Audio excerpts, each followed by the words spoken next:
Drake a atteint plus de 1 milliard de streaming dans les plateformes et certains disent que comme il est meilleur que Michael Jackson.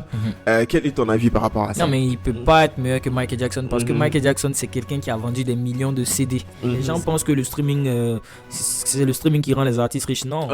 Juste ton explication par rapport au streaming. Est-ce que tu peux nous expliquer en 3 minutes comment tu vois le streaming aujourd'hui quand tu es un artiste, surtout en indépendant? Est-ce que c'est un avantage ou bien tu penses que la façon d'avant était meilleure?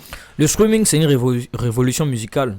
Pour tous les artistes, ça met quand même les artistes au même pied d'égalité. Avant, les artistes indépendants comme nous n'avaient pas la possibilité d'être sur les plateformes reconnues.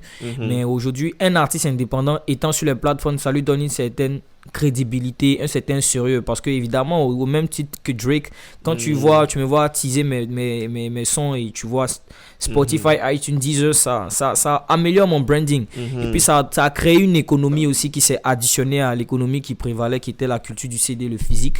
Donc le streaming est venu vraiment aider les artistes, mais les gens pensent que le streaming c'est le streaming qui rend les artistes riches. Non, parce que pour faire un stream, et pour faire, comme on dit, $1, c'est 0,00183 sous. Wow. Donc pour faire un CD, tu vois, là, il faut faire la preuve par 3. Donc c'est vraiment les artistes qui font beaucoup les millions de streams, qui mangent bien dans le streaming. Et même ça, encore, le streaming représente vraiment le plus petit portefeuille en tout cas, le budget d'un artiste, en tout cas. Incroyable. Mais c'est vraiment, le streaming nous sauve tous, tu vois. Mais tu fais, par exemple, si tu as... Pour faire $1 en streaming, il faut que combien de gens peuvent t'écouter? Ouais, peut-être 10 personnes. 10 personnes tu fais juste, ouais. Okay. Si un streaming égale à 0,83, $1, tu fais juste la preuve par 3. Ok. Voilà, tu multiplies. Ça doit être 12, 13. Au moins 13. 13, ouais, 13 ou 14. Ouais, un truc comme ça. Donc, pour que ça fasse $1.